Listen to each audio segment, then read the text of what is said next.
I'm Jill Savage, joined by Editor-in-Chief Matthew Peterson. I don't want to sound like a lib today, but are the floodgates going to open? Are the walls finally closing in on the Russiagate conspirators? DC politics editor Chris Bedford, what say you?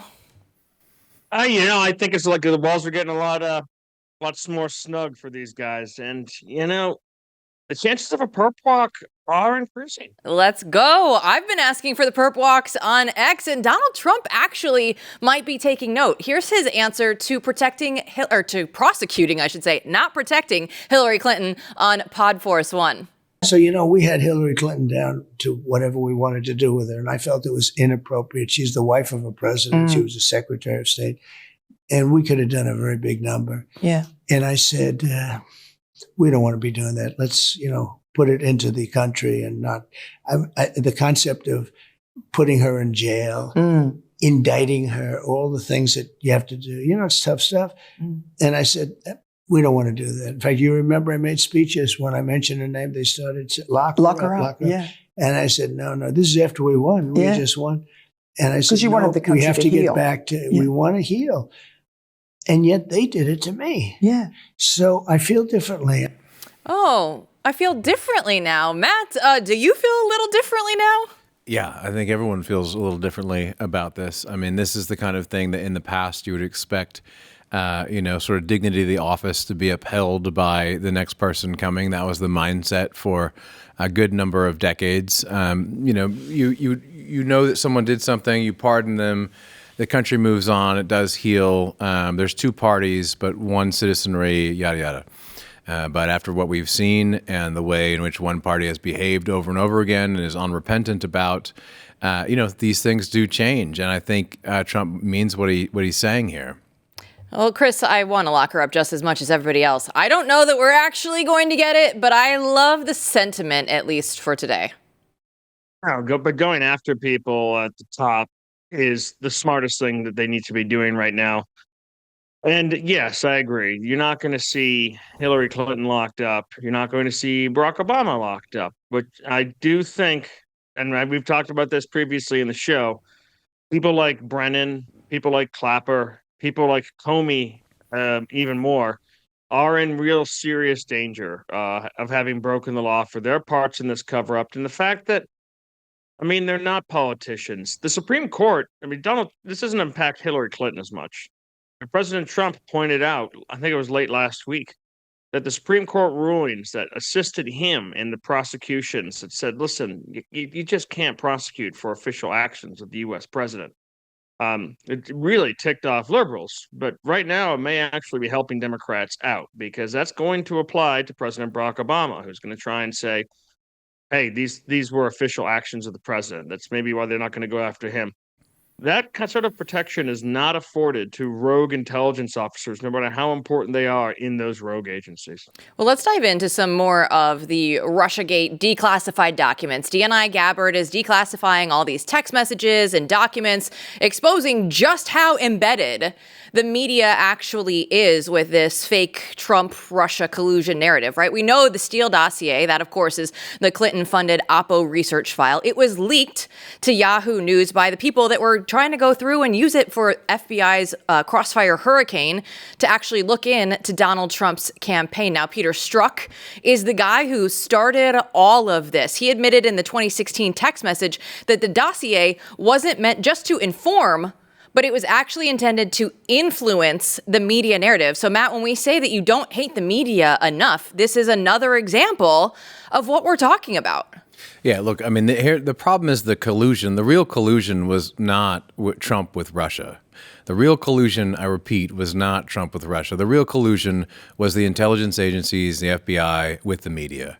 And they played that game arm in arm. And Peter Strzok is a classic example of an FBI agent gone wrong, someone in a senior position who is playing politics, and we have him on record playing politics the entire time. And the way that they do that is they go back and forth with the media to create the narratives they want. And, America's sick of it. We're sick of this. And Strzok is one of these guys who you really can't make up. The way that he looked in his hearing, remember the famous moment where he's, his head's bobbling and his eyes sort of bug out.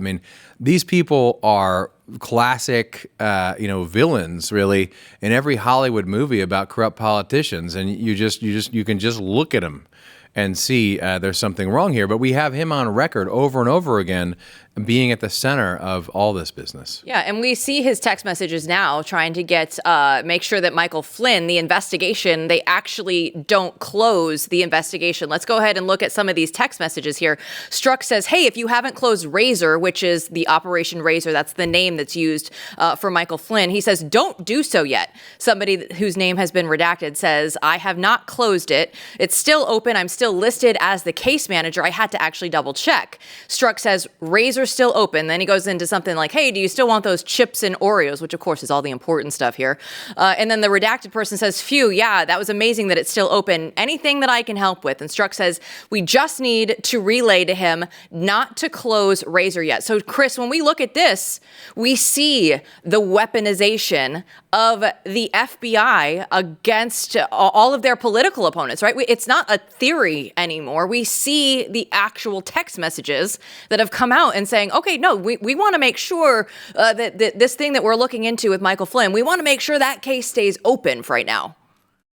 Yeah, and I'm really convinced that they were so certain and none of this was really going to come out in the end. They were pretty certain once Joe Biden became the president that they were safe. I mean, right now there's a back and forth going on about a declassified documents that President Trump declassified. My wife was tweeting about it earlier today. That the DOJ crawled back from declassification at the end of President Trump leaving the White House. And this was some of this Russiagate stuff that he was working to declassify. I actually have a theory we're trying to work on right now. That's largely over what the raid on Mar-a-Lago was about. He declassified stuff. DOJ clawed it back for review, never sent the final emails even after the president sent the order. Joe Biden's president. Joe Biden's supposed to be president for 8 years. If not, maybe Kamala Harris does 4, and then she's the president for the next 4 years. By the time it's moved on, it's old news. Everyone can move on because all of this information was there.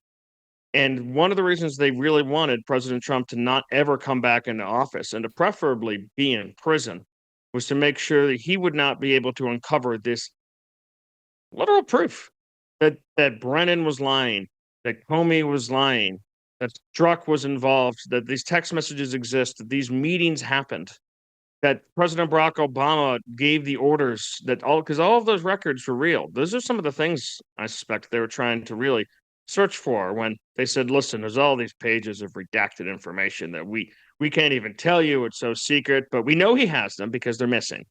And we want them back, and we're going to take them back. We're going to set up cameras. We're going to surveil. We're going to launch raids on Mar-a-Lago. And we're going to put him in prison with crimes that would make it bar him from being able to hold office ever again. And we're going to make sure that this stuff is never uncovered ever again. And guess what? They won.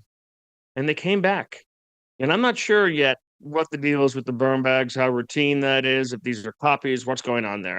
I haven't been able to see what's been inside of them yet, but we know that there's a ton in there that seriously and actually, in their own words, implicated these conspirators that undermined the entire last 4 years, like we were talking about last night, undermines the credibility of the entire media, which is why they're refusing to talk about it, just not even talk about it, because they are guilty of this. It's like you don't go in public and talk about your crimes. I get it. You're not supposed to. But they keep on returning to the scene of the crime. They did want to talk about everything that they did for so long, and now they're just being real quiet. Now that these investigations have actually begun. And even more than his agenda at the end, his agenda that's pretty popular of deportations, his agenda of building the wall, his agenda of changing NATO and changing U.S. foreign policy. Even more than that, I think it became a game of making sure he couldn't get back. It's kind of like, they say that Richard Nixon's big crime was in the cover-up, that's where the screw-ups that the Republicans made at that time were, and that's how they ended up getting him.